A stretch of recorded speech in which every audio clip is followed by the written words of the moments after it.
tad bit longer. And I'd also like to invite Shereen back on stage for a short chat with Dr. Mobius.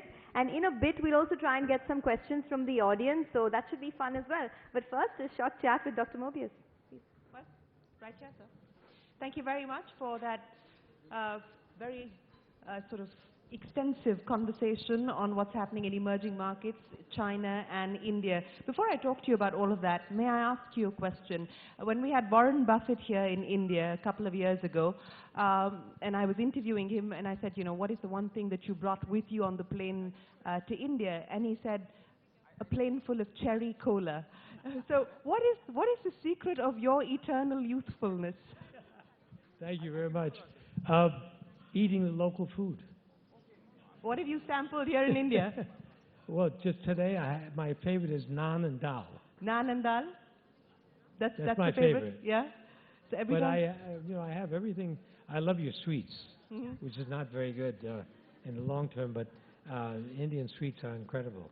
But I find that in traveling around the world, it's a good idea to try the local food because it fits the climate, it fits the culture, and it's a lot of fun. And sometimes you're going to get, I think particularly with Indian food, there are a lot of very healthy trace elements. Healthy, sorry, what elements? Trace elements. Okay. Because the spices that are used in Indian food have a lot of minerals and other trace elements that nobody quite can figure out, but they have a beneficial effect on the body. It's very similar to Chinese cooking. They use a lot of herbs and spices that I think are good for the health. Okay, so a big thumbs up to Indian cuisine and Indian food from Mark Mobius here. But let me now talk to you about India and China. And you said that over the next 20-year period, you actually see India outperforming China. What are you basing that assumption on? You also had a slide up there where you showed that there has been policy paralysis, at least legislative paralysis over the last several years. What are you basing your assumptions on at this point in time for why India will outperform China? Well, a number of reasons. First of all, India is starting from a low base, a much lower base than China. So the percentage increases are easier from a low base. This is the problem that China is facing. It's still such a huge economy, very difficult for big increases. That's number one. Number two, the cell phone, the smartphone, is pushing government in India to move faster because people now know what's going on. They have a very good idea of any problems, and they're able to demonstrate very quickly to the government that they're happy or unhappy. So this feedback mechanism is having a very big impact on India. And India is different in the sense from China, in the sense that China is a planned economy. The government, of course, tries to do the best for the people, but it's a top-down approach. In India, the central government may think that it has a top-down approach, but it doesn't. It must rely on the incentives of the population of the various states. And now the environment is very conducive to change at that level because of this communications revolution that we're seeing. So that's another reason why we see India moving very quickly. The other thing is that India, of course, has many languages, but there is a very great knowledge of English. And that's put India in a position to move out into other parts of the world, not only to gather intelligence, but also to move some of the services and products into the world. And that means better exports going forward. So I would say those are the, and of course, another argument is the population. You've got a very young population. The young population tend to be more productive as they move into the older years. And particularly now, with the knowledge revolution based on the internet, that is going to have a tremendous impact on India. As you look at your dashboard today, what would be the key risks, not just facing emerging markets in general, but India in specific?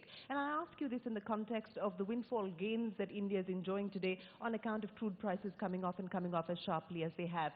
Do you believe that we are going to see an upturn as far as the commodity cycle is concerned? And if that is indeed the case as early as 2016, in the short term, what is that going to mean then for India?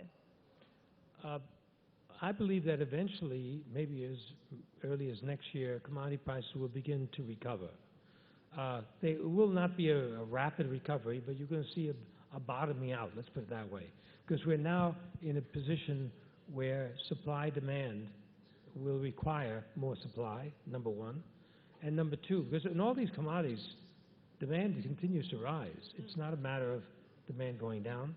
It's just that supply has more than kept up with that. So I believe this will take place. But now, because of the previous high prices for energy and some of the other commodities, replacements have come into line. Now, this replacement phenomenon, for example, in energy, solar, wind, has not been as economic as it would have had if prices were very high. As prices rise, these alternatives will come into play. And that will put a damper on the impact, the negative impact it could have on India going forward. So I'm not too worried about a rise in commodity prices. Would you say that the threat of a Fed rate hike and then the possibility or the consequence of outflows from emerging markets like India, the worries and the concerns overdone, exaggerated at this point in time, or do you believe that that is a real concern? It's definitely overdone. The anticipation of a Fed rate hike has gone too far in terms of the fear that it has gendered among people around the world. I believe that if the Fed, or when the Fed raises rates... Do you see December? I said in the middle of this year that there was a good chance they wouldn't raise rates at all. Because if you're sitting in a central bank, what's the reason for you to raise rates other than inflation? Where is inflation? We're almost in a deflationary environment because of the internet, because of all these technological advances. So I think it's going to be very difficult for them to make dramatic moves and a lot of that has been discounted already. So once it happens, then people can say, okay, now we've seen it happen, we had accounted for it, what's next? And then you're going to see a recovery, and you're not going to see so much fear about rate hikes. So what would be the triggers as far as fund flows into emerging markets are concerned? Because even at 4%, as you pointed out, which is the outlook that the IMF has for emerging markets, we're still doing better than developed markets. As per your slide, valuations are not looking particularly stretched at this point in time. What would be the triggers then for fund flows into emerging markets? One trigger, of course, is the announcement by the Fed. Because right now, the uncertainty is what's killing the markets, generally speaking. People are just afraid to do anything. They're moving money into US dollars, and they're waiting. Once that takes place, then you will see money flowing back in, I believe. And that would be one trigger. The other trigger will be the realization that these countries are still growing at a tremendous pace. So you're going to see reason coming into play again. You know, a conversation that I was having a couple of weeks ago with another emerging market specialist, of course, doesn't have the 40 years or 40 plus years that you have tracking emerging markets, but he said something interesting. He said there's always been a prejudice, and there continues to be a prejudice about investing in emerging markets. Do you agree with that? Oh, definitely. I mean, there's always been a fear of emerging markets because the general image is usually not good. I mean, they think that emerging market countries are problems, they have various economic, social problems. So the general attitude is that this is risk. And you must remember that from the very beginning, the biggest investors in emerging markets were U.S. investors. And if you know anything about the U.S., you know that for the most part, the U.S. is very provincial. They don't look beyond their borders very easily. Then you had the Europeans come in. They are more open-minded. They know there are different countries around the world. They know where India is, and so forth and so on. So they began to move out. So, but now we're getting a situation where the emerging market countries themselves are beginning to invest in emerging markets. Domestic investors are getting bigger, and you're seeing a rise of sovereign wealth funds in emerging markets. So that's changing the nature of emerging markets investing, and that, of course, is a very good thing. So going forward, we believe that that will be resulting in a less volatile flow of funds. Right now, of course, everybody is looking at U.S. dollars and trying to get in the U.S. But once that is over, I think you're going to see a much more diversified investor base. So besides India and China, what are the other emerging markets that you would bet on today? India, China. India number one? India number one, probably. But of course, if you look at our portfolios, you'll see that China is bigger because the market capitalization is bigger, and there's more things to choose. Then if you look at Vietnam, that would be the next interesting area. Okay, so Vietnam at number 3. Do you have a top 5? Brazil has got to be of interest because prices have come down so dramatically. So that would be interesting. And Russia. You saw on the chart, Russia and India have underperformed. Those two, if the sanctions are lifted in Russia, that could be a real winner. Mm-hmm. In terms of geopolitical risks and threats, how much is that coloring the fund flow at this point in time?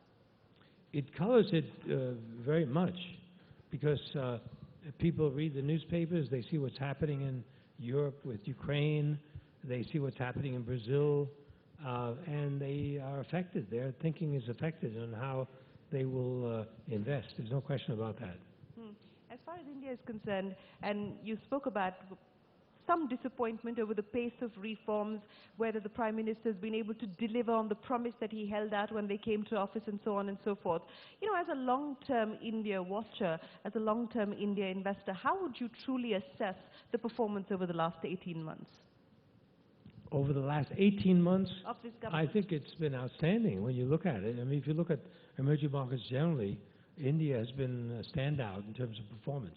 Performance has not been that great, but it's been a heck of a lot better than all the other markets, almost without exception. Okay, let me throw this open to our audience here, and we've got Anuj and Rima.